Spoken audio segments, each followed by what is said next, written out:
दोस्तों, दिनाक्षी short hand में आपका स्वागत है। अगर आप चैनल पर नए हैं तो चैनल को सब्सक्राइब करें और बेल आइकन जरूर दबाएं। आज की संपादकीय डिक्टेशन 451 शब्दों की एक डिक्टेशन रहेगी जो कि 85 शब्द प्रति मिनट की गति से बोली जाएगी। अगर आपको उस डिक्टेशन की स्पीड को 106 शब्द प्रति मिनट करना हो तो आप YouTube पर स्पीड के ऑप्शन में जाकर स्पीड को 1.25 कर सकते हैं। इस डिक्टेशन की डेमो आउटलाइंस आप हमारे टेलीग्राम ग्रुप से प्राप्त कर सकते हैं। और अगर आपको इस संपूर्ण संपादकीय मैटर की सभी एडवांस आउटलाइंस और वाक्यांश की आवश्यकता है तो आप हमारा पेड बैच ज्वाइन कर सकते हैं। हमारे पेड बैच में दी गई एडवांस आउटलाइंस और वाक्यांश की सहायता से आप शॉर्ट हैंड को 120 प्लस की गति में लिखने में सक्षम होंगे। इस बैच को ज्वाइन करने के लिए आप डिस्क्रिप्शन बॉक्स में दिए गए मोबाइल नंबर पर व्हाट्सएप कर सकते हैं। तो चलिए डिक्टेशन को स्टार्ट करते हैं।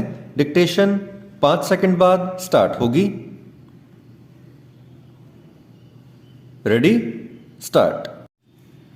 प्रधानमंत्री नरेंद्र मोदी ने गुजरात के केवड़िया में संयुक्त राष्ट्र महासचिव एंटोनियो गुटेरस के साथ पर्यावरण की रक्षा के लिए प्रेरित करने वाले कार्यक्रम मिशन लाइफ का शुभारंभ करते हुए लोगों से प्रकृति के प्रति जिम्मेदारी समझने की जो अपील की उसे न केवल सुना जाना चाहिए बल्कि उस पर अमल भी किया जाना चाहिए।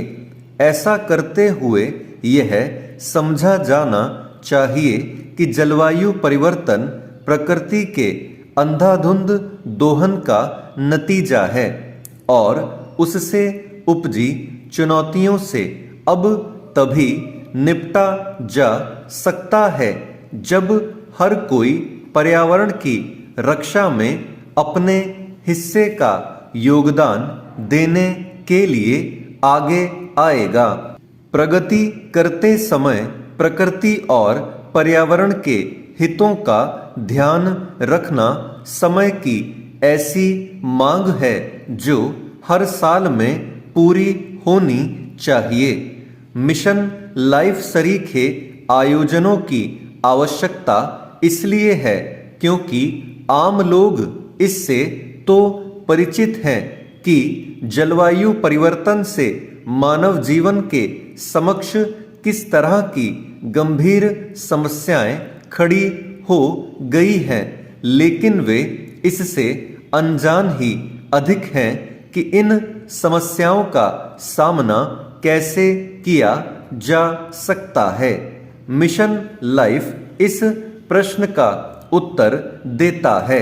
यह लोगों को बताता है कि वे अपनी जीवन शैली में कैसे परिवर्तन लाकर पर्यावरण की रक्षा में सहायक बन सकते हैं।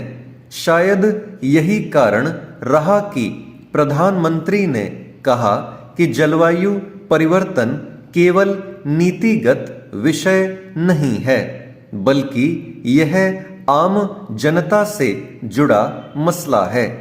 वैसे तो हम भारतीय प्रकृति को संरक्षण देने के तौर तरीकों से अच्छी तरह परिचित हैं, लेकिन आधुनिक जीवन शैली के चलते उनकी महत्ता को ओझल कर रहे हैं।